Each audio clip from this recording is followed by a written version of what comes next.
Thank you very much, and good morning to all the kind colleagues, ladies and gentlemen, ministers, participating in this excellent ministerial conference today. It is morning here in Hungary at this moment. First of all, I would like to thank Mr. Sadamori for presenting the report of IEA and the main conclusions, which I think provide a perfect siege into our first panel session for this ministerial. I am pleased to invite our panelists to discuss how we can accelerate investment in renewable energy, electricity technology, and infrastructure in the context of system integration of renewables. We hope to explore measures undertaken by governments and the private sector to enhance renewable electricity uptake and integration against the backdrop of global economy affected by COVID-19 pandemic. I will invite speakers to give very short remarks, and in the spirit of a robust discussion, I would like to ask everyone to do their best to be brief and keep the 3 minutes limit for speaking and to give the comment. Now, to begin with, can I please welcome back Minister Tan Sri Leng from Singapore as co-host of his ministerial. Minister Tan, we would be delighted to hear your opening thoughts. Thank you, Your Excellency. Good afternoon again to all. Singapore is accelerating our efforts to grow solar energy, which is our most promising renewable energy option. The installed capacity of solar energy in Singapore has increased more than 5 times from 73 megawatt peak in early 2016, just about 4 years ago, to 388 megawatt peak today. So the solar installation has already exceeded our country's 2020 solar target of 350 megawatt peak. That's for this year. So given the progress we have made in solar adoption, Singapore will accelerate our solar deployment target to 1.5 gigawatt peak by 2025. This is 5 years in the future, bringing it forward. This is almost a 4-fold increase from our current capacity. And by 2030, we aim to deploy at least 2 gigawatt peak of solar energy. To enable the rapid deployment of solar energy in Singapore, we have invested in innovative projects. A 60 megawatt peak floating solar photovoltaic system is being developed at Tengah Reservoir, and it will be one of the largest floating solar panel systems in the world. Extensive studies are being conducted to ensure that solar photovoltaic modules do not pose any major environmental impact. And I think you would understand, Singapore is always warm, hot, sunny. We welcome you all the time to our sunny shores to try our hot chili crabs. And given, of course, our tropical weather conditions that are high cloud cover, we will need to facilitate greater integration of solar energy into our power system. With high levels of solar power, we will need more energy storage systems, or ESS, to keep our grid stable. This is to prevent fluctuations, especially when you dine in all of our beach restaurants at night. You will not have fluctuations of power, I can assure you that. So we aim to deploy 200 megawatts of ESS by 2025. The Singapore government has worked with the industry, the research community, and international partners to co-create ESS solutions that will help support the growth of solar deployment. And this includes the award of Singapore's first floating ESS project and the development of standards and technical guidelines which is specific to a tropical urban environment. Together with the Korea Institute of Energy Technology, Evaluation and Planning, we jointly awarded a research grant to a Singaporean company last year, Building System and Diagnostics Private Limited, to develop a new ESS that is safer and more suited for hot and humid conditions. And we are also developing solar forecasting solutions to more accurately forecast solar power output in Singapore. And this complements our efforts to mitigate the impact of solar intermittency on the grid by allowing us to anticipate and incorporate sufficient backup capacity. So the Singapore government plans to make our economy more resilient, more sustainable, and certainly more competitive post-COVID-19. And a key part of this resilient economy is environmental sustainability. We believe the goals and strategies in our energy story will enable Singapore to thrive in a low-carbon and resource-constrained world. There will be more efforts to introduce technologies like carbon capture, utilization, and storage, as well as hydrogen. And we can also expect more financing solutions for clean energy investments. And this will create exciting and valuable job opportunities for our workforce. The government will work hand in hand with industries, with academia, with consumers to co-create, to co-invent our energy story, as well as sustain our longer-term energy future. Thank you very much. Thank you very much, Minister Tan, for this excellent summary of your plans, how to promote investment into renewables and how you promote related innovation in this area. Can I shortly maybe ask a follow-up question on how important are public-private partnerships in promoting a greater share of renewables in case of Singapore? Well, thank you, Your Excellency, for this question. For renewable energy to take off in Singapore, a close partnership between public and private sector is key. I think it's also about mindsets. How do we adopt renewable energy? How do we change mindsets about energy efficiency? So our long-term low emissions development strategy, we aspire to halve emissions from its peak to 33 million tons of carbon dioxide equivalent by 2050, and to achieve net zero emissions as soon as viable in the second half of this century. So to achieve this, the Singapore government aims to transform all of our energy industries. We will actively and aggressively invest in research and development to harness renewable energy. We will increase decarbonization, and we will pursue and leverage on international collaboration such as yourselves with the IEA to develop our renewable energy potential. There are many government initiatives that encourage private sector participation. Taking solar, for example, we have a Solar Nova program, which is led by the Economic Development Board and the Housing and Development Board. This promotes and aggregates demand for solar photovoltaics across all the different government agencies in Singapore. Then private solar companies in Singapore engage in competitive solar leasing tenders to participate in this project. And the government also puts out grant calls. These grant calls will catalyze innovative deployments of solar energy projects. As of mid-2020, the public-private sector ownership shares of deployed solar energy is about 50-50. So there are also more RE100 companies committing towards having cleaner energy for their operations like data centers. And I think one of the key sort of leaders is our bank, DBS Bank. I think Piyush Gupta, the group CEO, is also on this call. So hence, both the public and private sector have an equally important role to play in the integration of renewable energy in Singapore. Thank you. Thank you very much, Your Excellency. Now, next we have His Excellency Secretary Tsushi from the Philippines, who will provide remarks via video message. Minister Tan Sileng of Singapore, International Energy Agency Executive Director Fatih Birol, distinguished speakers, members of the international energy community, ladies and gentlemen, good afternoon. Thank you to the Energy Market Authority, International Energy Agency, and the Ministry of Trade and Industry of Singapore for organizing this virtual event for the 13th Singapore International Energy Week. It is my honor to speak in this afternoon's Ministerial Conference.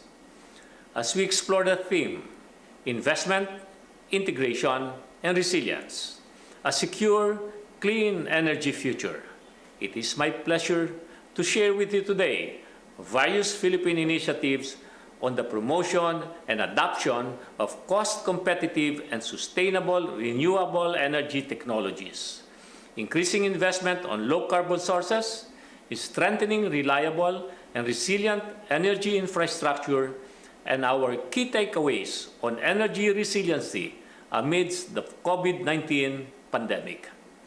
One of the energy industry's main learning from the COVID-19 crisis is the importance of energy security. The pandemic underscores the need for the energy sector to be resilient and flexible.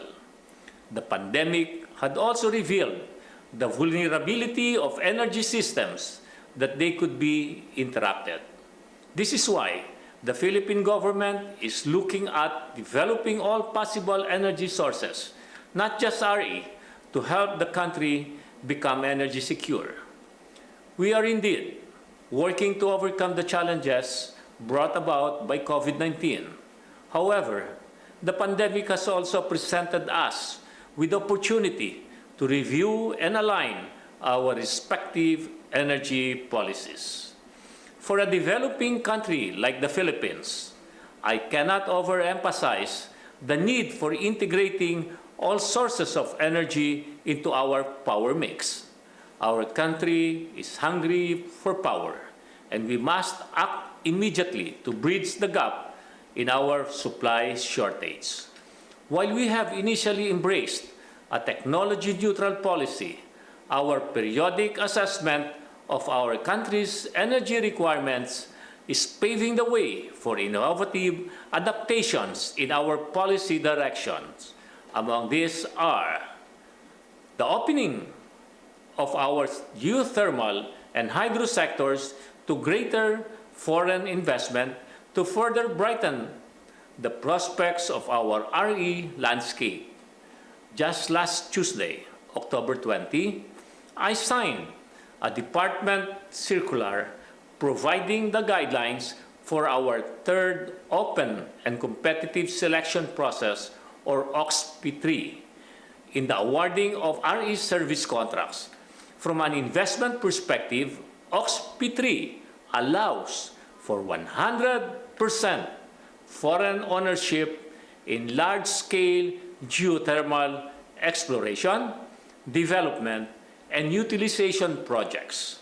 Large-scale geothermal projects are those with an initial investment cost of about $50 million. Second, our declaration of a moratorium on endorsement of greenfield coal-fired power plants. In 2019, the Philippines still had the highest RE share in the total primary energy supply from among the countries within the ASEAN region. Despite this, I'm determined to accelerate the development of our country's indigenous resources. We are also pushing for the transition from oil-based technology utilization to cleaner energy sources, which includes LNG, to ensure more sustainable growth for the country.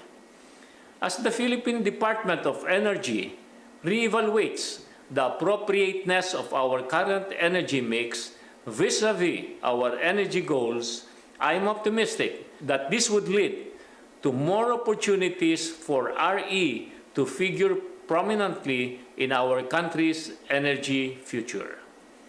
As shown by global experience, resilience is tested when states are not adequately equipped to mitigate the impact of unforeseen events. Thus, it is imperative for the Philippines, a country vulnerable to natural calamities, to ensure that our energy infrastructure remains strong and resilient. Towards this end, we have directed our stakeholders to incorporate energy resiliency in all their plans and programs. Our energy industry participants have been required to submit their respective resiliency compliance plans to the DOE. These plans outline measures to help gauge infrastructure and human resource preparedness during and in the aftermath of disruptive events. So many things have taken place, and this pandemic has drastically changed the way people live. The health and safety of the population have since been the paramount consideration in everything we do. Similar to how the 9/11 tragedy of 2001 had changed the way people travel. For example, this COVID-19 pandemic has taught us many lessons as we prepare ourselves to embrace the new normal, not just in the energy sector, but in all segments of society. With the pandemic highlighting the vulnerability of our energy systems, the unhampered delivery of energy goods and services must also be ensured at all times. As we slowly rebuild our economies, now is the time for us to band together to further pursue and integrate RE in our long-term energy agendas. We have our aspirational goals in the ASEAN, and the Philippines remain committed to make our domestic plans consistent with the regional targets for us to reach our ideal scenario of secured, sustainable, and resilient energy for the future generations. Thank you and good day to everyone. Stay safe, stay healthy. Yeah, thank you very much, Secretary Chusi, for your comments. And I would like now to invite His Excellency Michał Kurtyka, who is Minister of Climate and Environment in Poland, to give your comments to this panel. Thank you very much, Peter. Thank you, Minister Kaderiak. It's great to see all of you. It's great to hear Fatih Birol. It's great to listen also to Minister. And I'm in a very good position, because right now we are living really through a boom here in Poland in terms of renewables. And it's an unprecedented moment in history of my country and in the history of Polish energy transformation that we are having. We just exceeded 11,000 megawatts of installed capacity in renewables, which is more than Denmark, by the way. And only during the last 6 months, we added 100,000 rooftop PVs on our families' houses. IEA expects that Polish renewables will increase by 65% in terms of installed capacity from now on till 2024. So we are living through an unprecedented boom of renewables, driven very much by photovoltaics, onshore wind, and others. And we have also put this boom within a vision of transformation of Polish energy system. And we want by 2040, so within the 20 years time, to build a new zero-emission energy system, which will be of the size comparable to the existing conventional one, which was built during the last 60 or even 70 years. So we are really facing this challenge in a very, very serious manner. And of course, it will be very much built on offshore wind. We want 8 till 11,000 megawatts of offshore wind to be installed on Polish Baltic Sea seashore. We want also to develop decentralized energy and surf on this boom, which I described earlier on. So we expect that by 2030, there will be even 1 million prosumers in the Polish energy system. And right now, we are working in order to provide to this energy policy and this unprecedented energy move feasibility conditions. So first, we are working with our trade unions in order to help this transition, in order to make it smooth, in order to introduce the just transition at the level of our policy making. So we have just signed, as a government, a framework agreement with trade unions from our biggest hard coal company, which foresees phasing out of coal by 2049. Our two biggest utilities, Orlen and PGE, has declared one climate neutrality and the other one 100% renewables by 2050.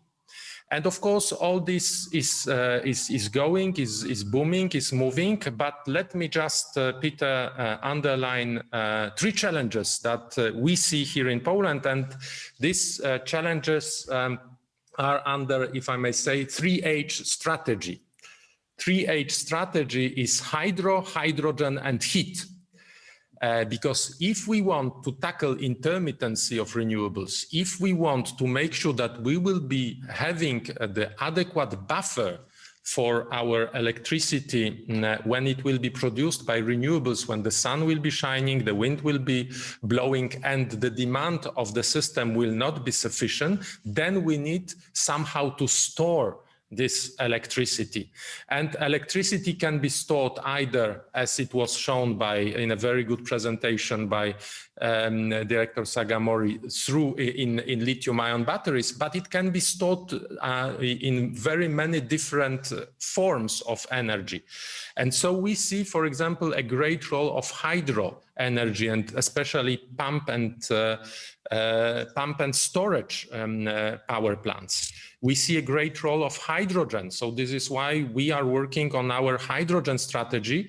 And as a hypothesis, we took the possibility of installing in Polish energy system between 2,000 to 4,000 megawatts of electrolyzers by 2030.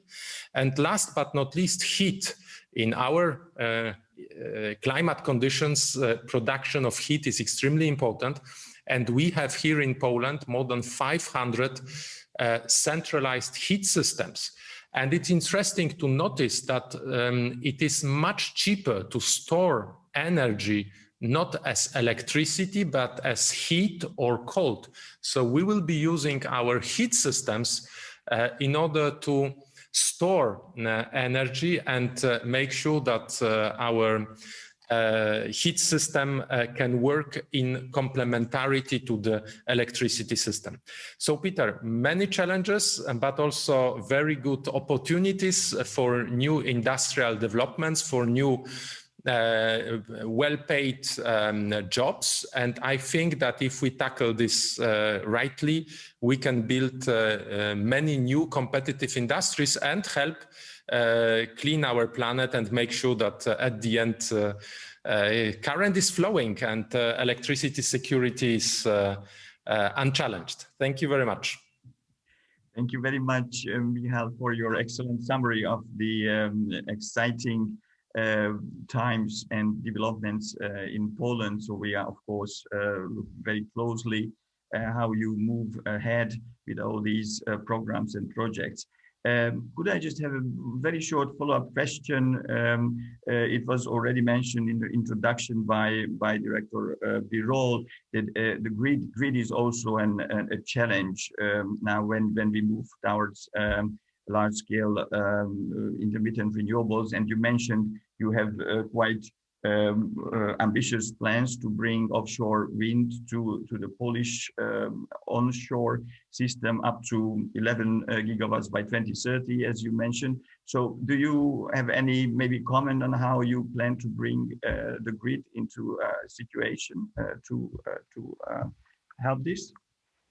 Thank you very much, Peter. Indeed, we have a very good transmission system which already fits the needs. But the challenge arises at the low and medium size grid networks. So here we really need to increase investments, and we are working on different measures which can accelerate investments at the lowest level in the grid, as the main idea that we are having is to balance as low as possible in the grid production and consumption of energy. So when we have households producing out of PVs, we want them to consume at their household or in the near villages. We want also to spur the usage of heat pumps. We want also to accelerate the take of electric vehicles, because all this can help to rebalance consumption and production electricity at the lowest level in the grid. Thank you so much, Michael, and good luck with implementing your ambitious plans. Now, I would like to invite His Excellency João Pedro Matos Fernandes, who is Minister for Environment and Climate Action in Portugal, to give his comments. Minister, please. Good morning to you all. Thank you so much for the invitation. It's really a pleasure to be in this summit, and also to hear always the inspired words of Mr. Fatih Birol. Portugal is strongly committed to achieve carbon neutrality by 2050. We were the first country in the world to have this commitment. The transition towards clean energy is at the heart of the transformation we need. In order to do so, we decided to end coal-fired power generation next year and set a target to achieve 80% of renewable energy in electricity generation by 2030. At the same time, we are supporting the deployment of more renewable energy power generation, mostly solar, through a very successful solar PV energy capacity auction.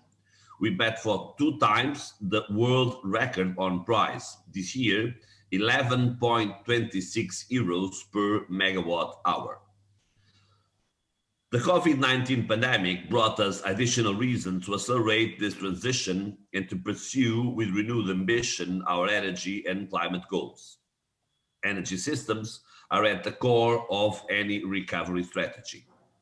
Nationally, regionally, and globally, huge stimulus packages are being designed and deployed, focusing on the creation of jobs and promoting economic development hand in hand with environmental sustainability.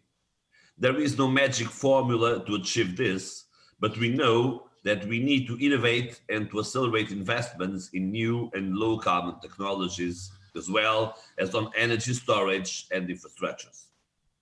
We are aware of the magnitude of the challenge, but our past performance on renewables and greenhouse gas emission reductions gives us the confidence that we will succeed.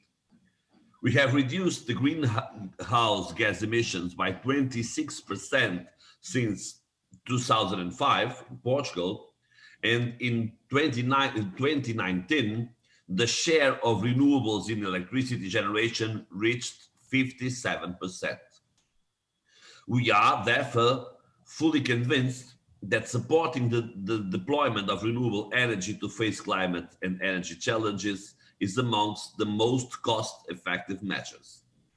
After a first set of efforts being dedicated to the deployment of renewables and electrification, we are now mobilizing additional efforts and resources to transform the more traditional and heavier sectors of our society, such as heavy-duty transports or heavy industry. To respond to this challenge, Portugal is investing in the production and incorporation of increasing volumes of green hydrogen. We have recently adopted our national hydrogen strategy, which foresees the implementation of over 2 gigawatts of renewable hydrogen electrolyzers by 2030, which represents 5% of the EU goal by 2030. This priority on green hydrogen has the double dividend of helping to transform the historical Portuguese profile on a net energy importer into an energy exporter, while at the same time, we will be creating a new industrial pole, consolidating the already boosted Portuguese renewable energy sector. But we all know that with this level of renewable penetration on power production, energy security can only be reinforced with a more integrated and smarter networks management, implying stronger regional interconnections, avoiding energy islands. Dear colleagues, and to conclude, we need to speed up, and we need to do it in the strong cooperation and coordination with like-minded countries, as well as with private sector, R&D institutions, and industry. Huge projects cannot be developed in an isolated manner, but only through open dialogue between private sector and with strong partnerships. Portugal is ready to participate in this global effort of redesigning our energy systems and to contribute with our competitive advantages to strong partnerships in this sector. Thank you. Thank you very much, Minister Fernandez, for your comments. And due to time limitations, we just immediately move on. And I would like to invite the Secretary General of ASEAN, His Excellency Dato Lim Jock Hoi, to provide his comments. Thank you, Mr. Moderator. I would like to thank Singapore and IEA for bringing the system integration of renewables into mainstream dialogue and for jointly convening this meeting. I applaud the IEA and Dr. Fatih for the leadership in placing sustainable, secure, and resilient recoveries on a crowded global policy and investment agenda. The IEA continues to be a valuable resource for energy policy support in the region, and your role as a key strategic partner of ASEAN has been as crucial. I am also pleased to see that there are also close synergies between the topic today and the ongoing IEA engagement on the multilateral power trade with our heads of the ASEAN Power Utilities and Authority and the ASEAN Energy Regulator Network. This is helping lay the groundwork for closer power system integration in the region. I'm also pleased that the strong relationship between IEA and ASEAN Center for Energy on technical and policy matters align. The IEA collaboration with Vietnam during its role as 2020 chair has been well noted and appreciated, including around innovative mechanism to mobilize private investment for power system. Look forward to the work on developing roadmap for building and cooling efficiency to start soon, as we hope that you may continue to support the next ASEAN Chair 2021. There is no question to me that system integration of renewables is imperative to ensuring a cleaner power system can deliver on the opportunity we know are there. However, power system involves a complex interaction of technologies and institutions, and our ability to fine-tune them to work together will help build lower costs, lower emission, and greater security. And we look forward to enhance our collaboration with the IEA in this very important area. Thank you. Thank you very much, Secretary General, for your report, and of course we appreciate very much the work that ASEAN is carrying out in cooperation with the IEA on regional power system integration as well for the region. And at the moment now we have to move on due to the limitation of the panel. But thank you very much for your contribution. At this point, I would like to invite Deputy Secretary General for Energy, Minister of Economic Affairs and Infrastructure in Estonia, Mr. Timo Tatar, to provide your comments, please. Thank you, Peter. Dear colleagues, I'm happy to give a short overview of Estonian thinking of how governments and private sector could accelerate investments into green transition. To open up a bit the context, last year Estonia saw the biggest reduction in energy sector CO2 emissions in EU. So obviously we are now busy building up renewable energy generation to replace the fossil power. This will come mainly from wind, first onshore, later offshore, but not only. Sustainable use of biomass will keep its important role in the forest-rich country like Estonia. So how we are doing it? There are a couple of points I would like to share with you, which I believe are quite universal. Small nation with population only a bit more than 1 million, like we are in Estonia, can invest limited sums. But what we can do is create right conditions for the market to make change and deliver desired results. So our focus is first to remove obstacles and regulatory barriers which are keeping investments in green transition out of reach. Good regulation and transparent governance are affordable also for small countries like ours. It seems sometimes that only and universal cure for market inefficiencies are subsidies, and we often reach out our hand to use those subsidies too quickly. But subsidies are usually one of the reasons for market distortions to happen in the first place. It was famous Swiss physician and philosopher Berzelius who stated already in 16th century that the dose makes the poison.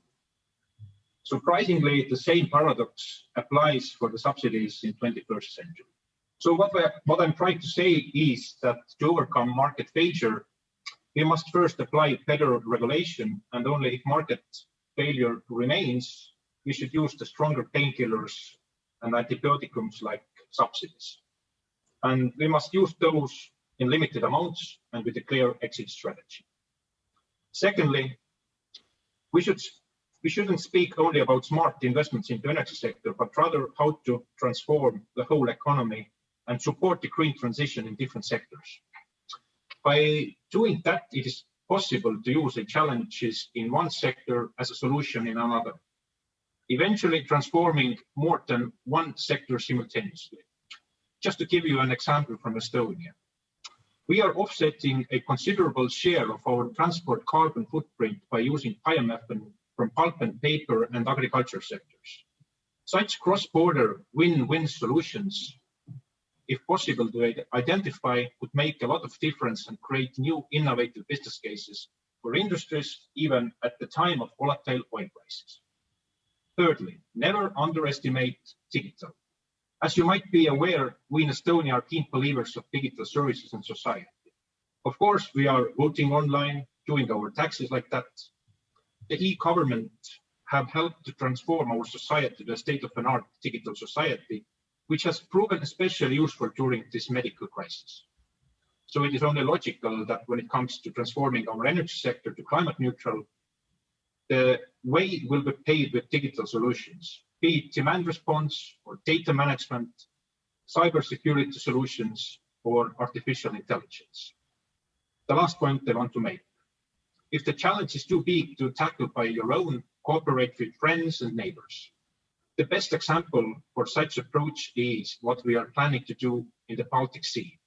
We have agreed with our southern neighbor Latvia to develop a joint offshore wind farm. And only a month ago, the Baltic Sea countries agreed to work together in order to create Baltic offshore grid. So what I'm trying to say here is that if a project might be too expensive or too big for one individual country, it might be just about the right size with right price tag for two or more countries working together. I believe such cross-border renewable energy projects could be a good model which can be replicated in other parts of the world as well. Thank you. Thank you very much, Mr. Tatar, for your comments and bringing also the institutional issues in promoting renewables to the table of this discussion, asking the question whether subsidies or markets or under what conditions these institutions can be efficient to promote renewables, and also the cross-border cooperation issue. I think this is also very, very important for us. Now, I would like to welcome and invite for his comments the president of the State Grid Corporation of China, Mr. Hin Baoan, and listen what sort of issues and problems for grid operators, massive renewables can cause and how to handle those problems. So, Mr. Hin Baoan, the floor is yours.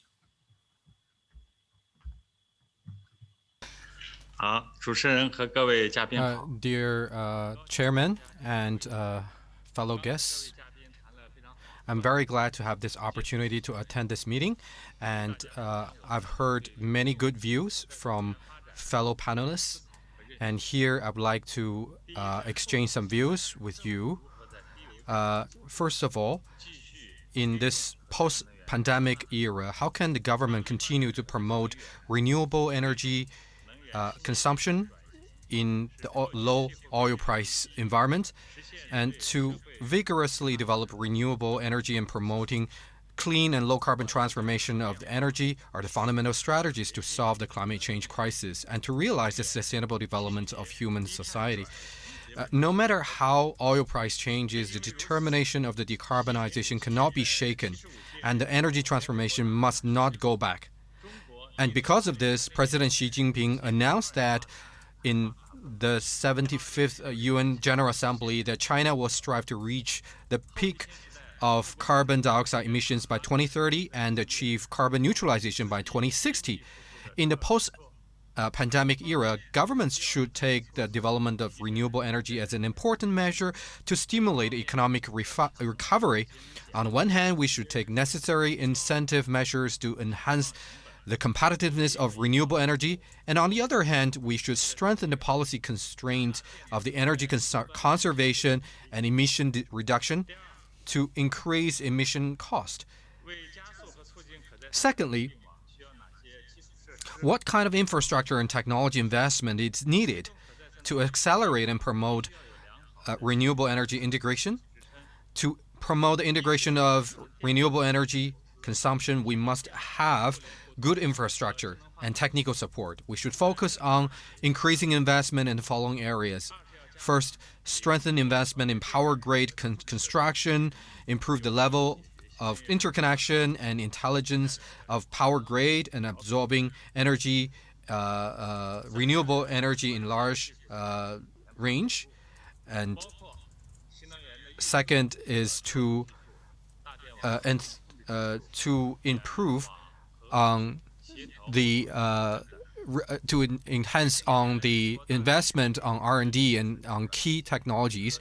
In the recent years, we have started the transition into green energy, especially from low carbon transitioning into renewable energies.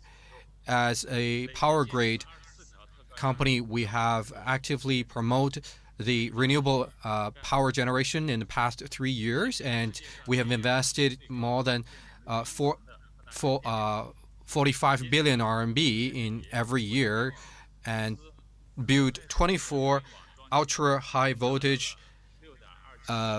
transmission, and to achieve the highest speed in terms of the ultra high voltage transmission network. And we have also, until the end of September, achieved 6.271 megawatt of installation in renewable energy, and we have increased by 16.6 times from 2010, and the renewable energy utilization rate has reached 97.3%. And in Jiangsu province, we have achieved the largest scale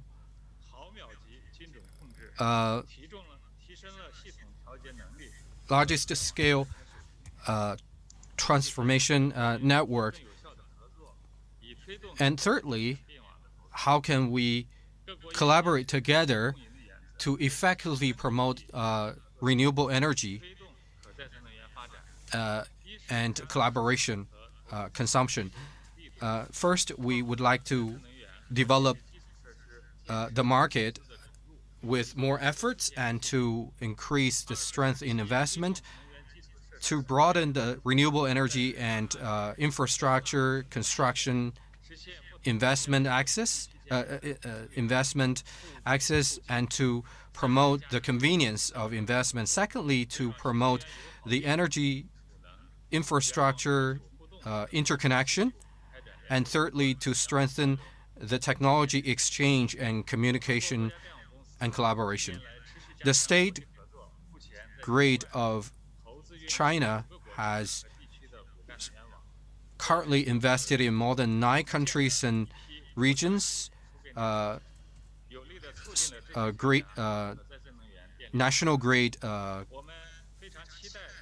in these countries and strengthened international collaborations. And globally, we have established a few projects on transmission, and hopefully we can make our contributions to the global low carbon and clean energy transition and renewable and sustainable development. Thank you very much. Thank you very much, President Hin Bawan, for your advice and information on your investments into grid and into R&D to support renewables back at home into China and also across the board.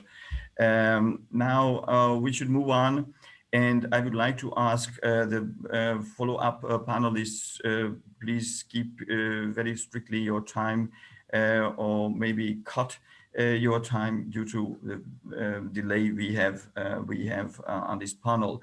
At this point, I would like to invite Mr. Piyush Gupta, who is CEO and Director of the DBS Bank in Singapore, to provide your comments on how to assist by a financial institution the promotion of renewables in Southeast Asia. Please, Mr. Gupta. Thank you, Excellency, and it's a pleasure to be able to speak to such an august audience. I will heed your advice, Excellency, and keep my comments brief. I will make 4 points. 2 are positive and 2 are some areas for concern. The first positive is obvious. There is a lot of money available in the world at this point in time. Liquidity is plentiful, rates are low, and rates are likely to stay low for extended periods of time. So financing is readily available both from the banking sector as well as the capital markets. The second positive point is this, that the momentum towards financing of renewable projects has been quite dramatic in the last 2 or 3 years in our part of the world. We at DBS, as an example, made a commitment just 2 years ago to do up to $10 billion of renewable financing by 2024. Already we have done 37 projects worth over $3 billion. And so we will be able to achieve our commitments meaningfully ahead of time. These projects are varied. As you suggested earlier, Excellency, 80% are in solar and wind, but we've also done hydro, we've done geothermal, we've done waste to energy, and we have done storage. So they're quite broad-based. I want to mention very specifically a deal we did just 2 days ago, which was a capital market issuance of green bonds for a geothermal project out of Indonesia. And the reason I want to talk about it is a $1 billion transaction, $1.1 billion. It was oversubscribed 4 times. But the interesting thing was the range and breadth of the investor participation. It was 42% from the US, 39% from Asia, and 19% from Europe. It was 82% from asset managers, 8% from insurance and pension companies, 8% from high net worth and private bank individuals. So the point is that there is broad-based interest in being able to invest to the capital markets in a project of this size. But perhaps the most interesting thing was the pricing came in 45 basis points better than comparable bonds. So quite clearly there is what I now call a greenium, a premium associated with green projects where you can improve your cost of financing. And I think that just speaks to a really important underlying theme. I think the two areas of concern. Number one is, while the capital markets project works well for geothermal because ticket sizes are large, capital markets are much harder for wind and solar because ticket sizes tend to be much smaller. So to access capital markets for those projects, you really have to pool them together so you can create some sort of a portfolio. But to create a portfolio, we need to go much further. We need to get standardized purchase power contracts. We need to get international arbitration. And we need to be able to put together the wherewithal where you can take these to the capital market. So there is work to be done. My fourth point area of concern is obviously the corollary of this focus on renewables is that the availability of finance for the fossil fuel complex is going to be challenged. Already the Singapore banks have committed to stop doing thermal financing. In fact, we're down to zero by the end of this year. The Japanese banks announced similar projections this year. Now, IEA projections suggest that in our part of the world, the thermal complex is going to be important in several countries, leave alone oil and gas. So I do think as we think about the security problem, we do have to think about the capacity to do a transition arrangement between the brown economy and the green economy. It cannot be a binary switch. But today, certainly in the thermal complex itself, we have to plan a glide path for the oil and gas complex. I will stop with my comments over there, Excellency. Thank you for listening. Director Gupta, thank you very much for your great comments, providing the financial markets view on how to go ahead, and also your last point, how to make a balance between the new world and the old world, and how to finance both in these times. Now, after the financial perspective, let's see what about the technology specific challenges to promote this transition. I would like to invite Claudio Faccin, who is CEO at Hitachi ABB Power Grids. Now the floor is yours, please.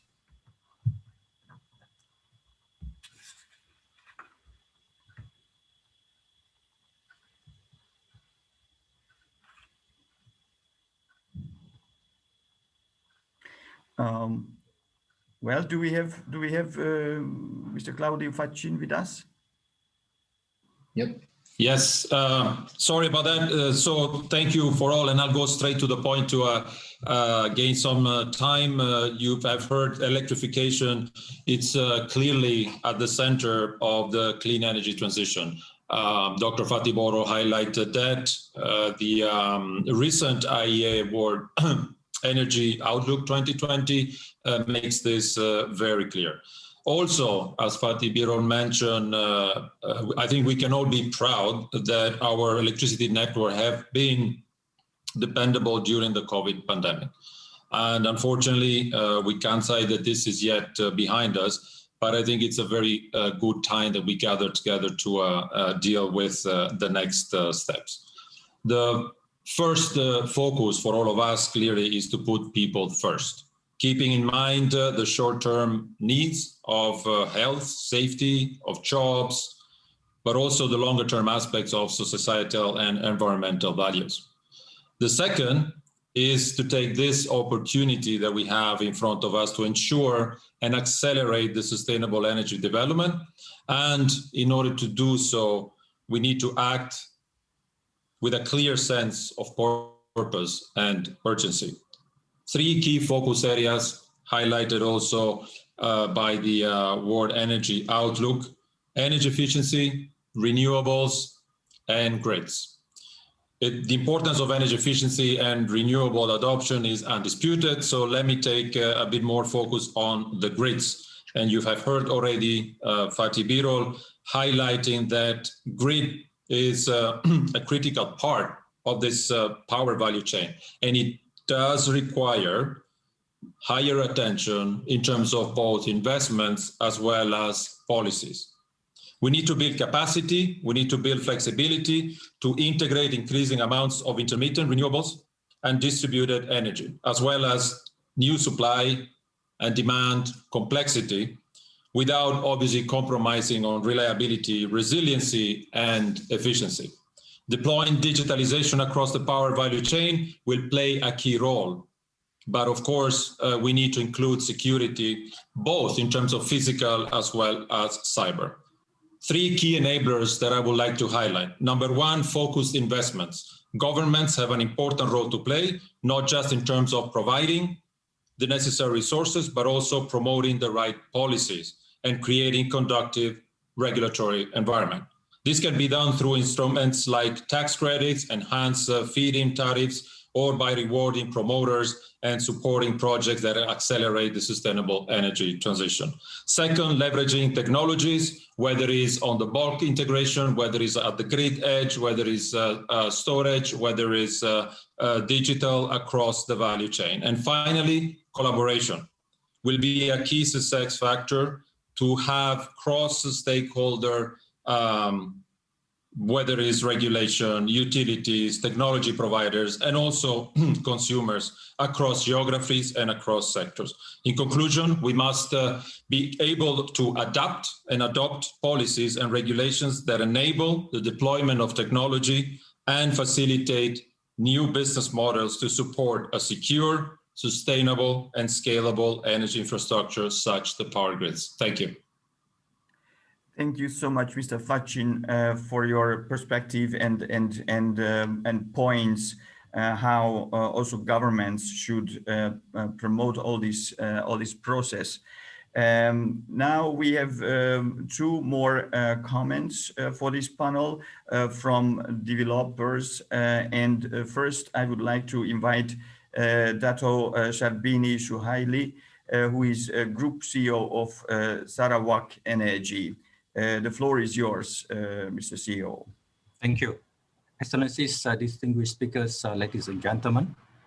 Thank you for inviting Sarawak Energy to share our experience in this session. Sarawak Energy is a vertically integrated energy development and power utility company, and we are currently Malaysia's largest renewable energy provider.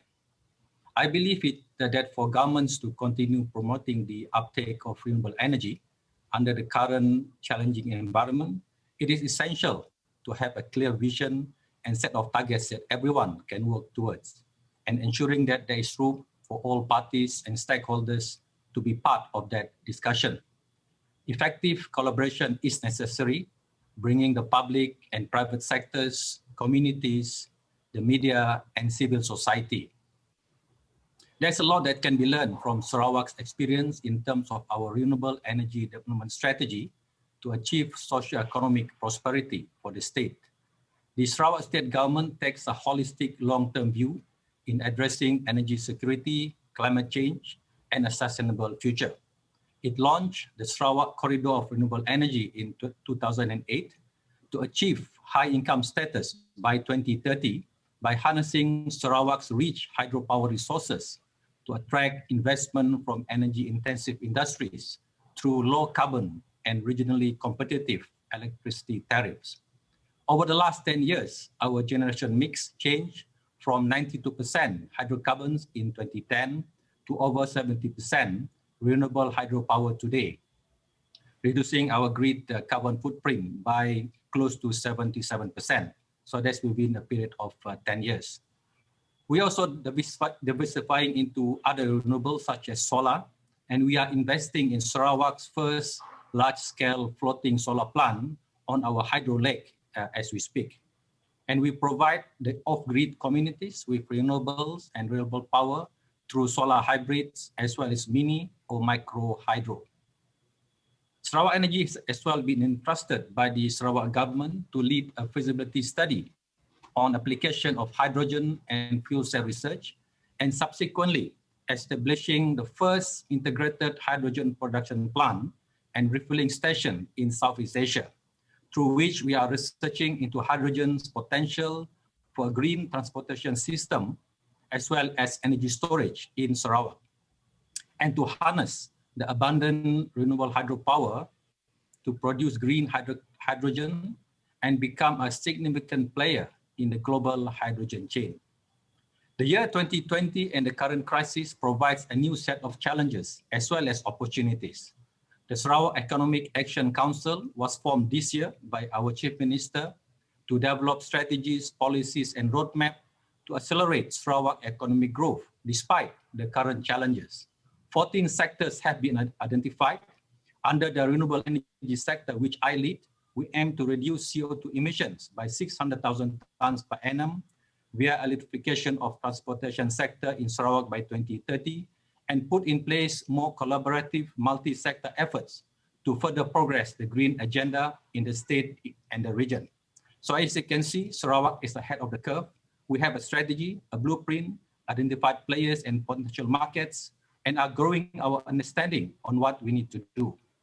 Governments all over the world would do well to support the development of renewable energy through a series of measures, incentives, and renewable energy targeted policies, like what we're doing in the state of Sarawak. Thank you very much, Excellency. Thank you very much, Mr. Suhaili, for sharing your experience with us. And last but not least, I would like to invite Mr. Frank Puan, who is CEO and Executive Director of SIEW, to provide your comments. The floor is yours.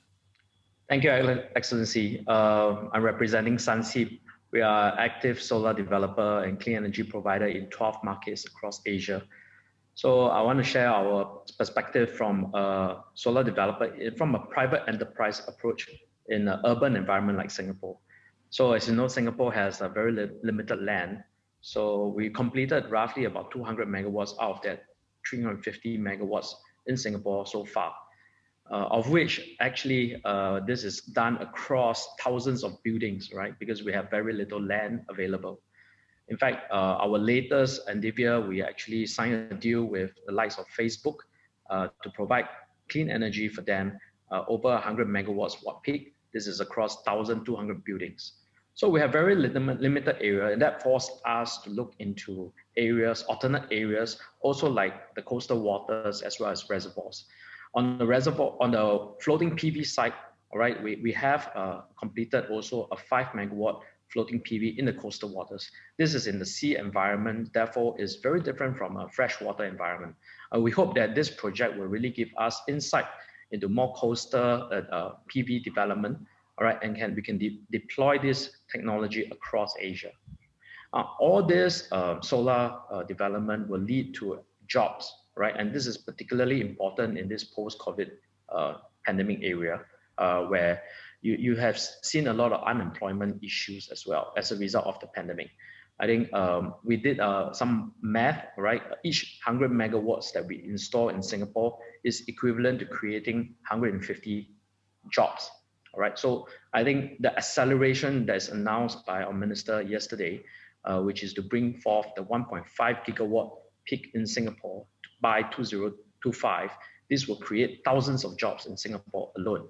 All right, a lot more jobs can be expected in the energy efficiency areas, as well as the deployment of EV charging as we revamp our transportation sector. Outside of Singapore, the minister have also announced a 100 megawatt AC interconnect between Singapore and Malaysia. All right, this is a trial, a 2 years trial of this interconnect, basically to introduce the contractual sale of electricity from Malaysia into Singapore. Now we have intentions to actually partner with our partners in the north, right, to make this interconnect a green one. So it's a green interconnect. This 100 megawatt AC is equivalent to over 800 megawatt peak of solar energy, all right? And this solar energy can be deployed, for example, to data centers in Singapore. Currently, there is a moratorium of a pause in building of new data centers in Singapore because we have a limited carbon budget, right? Coming to financing and investments of solar project in Asia, I think one thing that we can all consider is this idea of a virtual power plant or VPPA, all right, to be used throughout Asia. This is without the requirement of a feed-in tariff, all right, where you can generate power in one location and wheel the power to another, to a corporate, all right? It's similar to our deal that is done in Facebook. But imagine this cross-border. All right, this will remove the need of any form of subsidies and yet make the sustainable energy to be done in a sustainable manner. Thank you. Thank you very much, Mr. Puan. And also, I would like to thank all our excellent panelists for their excellent contributions to this discussion and providing and sharing information on several aspects of promoting investment into green recovery and green transition. From the policy side, I heard optimism all around, despite the COVID case, and policies are heading to support renewables. Optimism was shared, I think, mostly by the developers that we also listen to. And I have to comment that we see an unprecedented wave of innovation that we need to implement in order to support this transition towards greener and climate-friendly energy sector in everywhere. So I think this altogether will provide for a very good basis to move ahead. I think the caution that was mentioned, and also the good examples and the financial aspect of this transition and investment wave is also remarkable. We heard the importance of public-private partnerships and the role of foreign direct investment in financing these projects. But also heard that this is a time with low returns to invest this very capital-intensive sector and very capital-intensive activities. There is no more room for summary. Thank you very much again for your excellent contributions, and I will now hand over to the MC. Thank you.